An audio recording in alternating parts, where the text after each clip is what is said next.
Guys, and welcome back to the channel. In this video, I'm going to show you how you can connect Google Drive to Claude AI using the new connector system. So let's get started. This method is a bit different because Claude can request access when you try to use Drive inside a chat.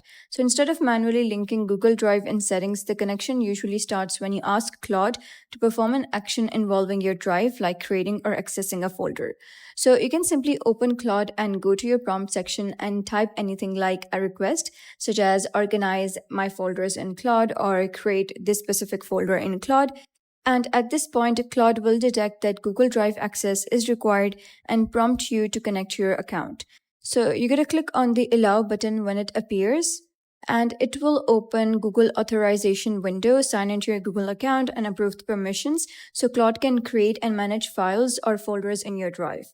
Once you allow access, the connection will be activated automatically and Claude will be able to interact with your Google Drive based on your requests. Now you can go back to chat and continue your requests such as creating folders, saving documents, or organizing content inside your Drive.